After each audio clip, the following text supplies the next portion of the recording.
Thy word is a lamp unto my feet and a light unto my path. From Deuteronomy chapter 30 verse 19, and it says, I now giving you the choice between life and death, between God's blessing and God's curse. And I call on heaven and earth to witness the choice you make. Choose life. Say it one more time, brothers and sisters. I am now giving you the choice between life and death, between God's blessing and God's curse. And I call on heaven and earth to witness the choice you make. Choose life. You know, brothers and sisters, I've been traveling around the world. I've been speaking to different cities. I've met a lot of people. I've met really a lot of people. I've met people who are incredibly successful. Say successful. I've also met a lot of people who are not successful in life. And you know what's the difference between the two? Ask me what?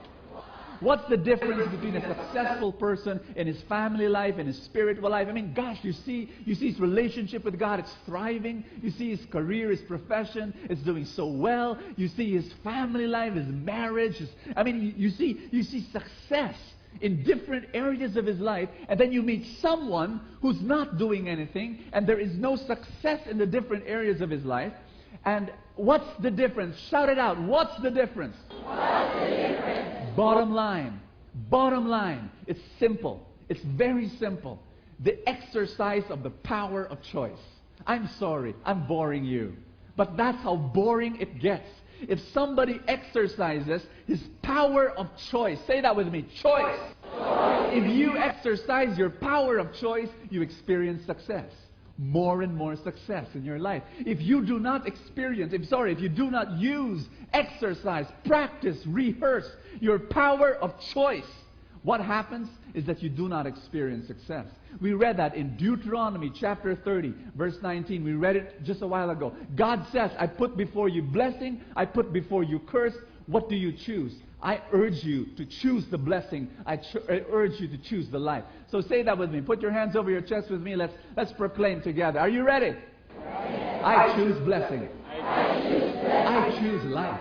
I choose happiness. I choose joy. I choose peace. I choose service. You feel good? You feel good? Say that with me again. I choose success.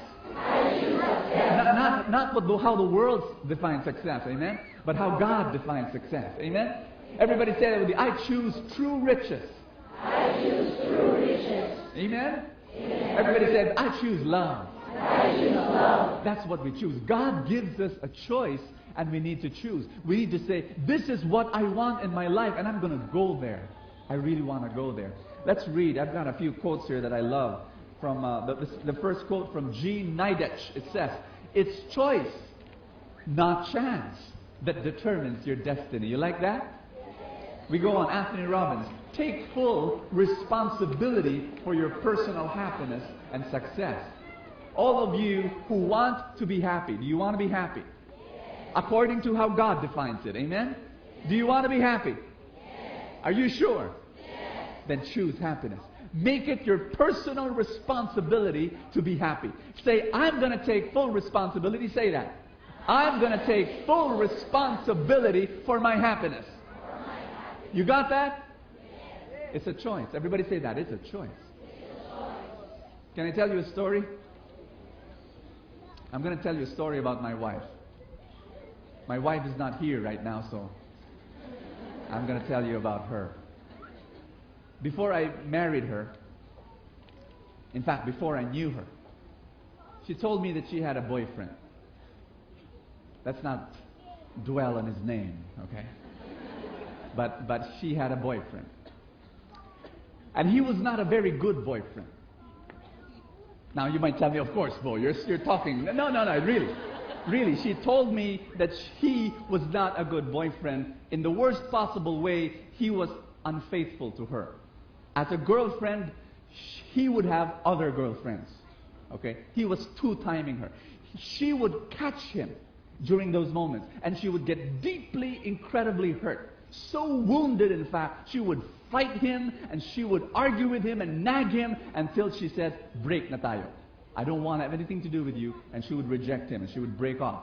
Guess what happens? After a few weeks, the man comes crawling back, begging for mercy. And what does Maru do? Of course, she would accept him again. And then it would happen again. After some months, Maru would catch him again being unfaithful, having another girlfriend or having another, and so he would, and there would be a break off again, and then he would come back again to Maru. And I was asking her, I was saying, sweetheart, why didn't you just finally say it's over? Why? Why this repeated thing of being unfaithful, breaking up, and then forgiveness and reconciliation, and go back and forth, back and forth? And she told me that probably it was a low self-worth. She looked at herself in a terrible way, and she felt as though subconsciously, this is all subconscious, she said, maybe I was telling myself this is what I deserved. Do you see her logic? Now here is the terrible thing. She never made the choice to finally say it's over. It took her 6 years. 6 years, on and off, on and off, on and off, until finally, on the 6th year, she finally said, enough is enough. And she was actually saying, she never said this verbally, but she said, I now choose my destiny. I don't want this anymore. This is not going to be my destiny. I choose my destiny after 6 long years. And do you know that great things happen? You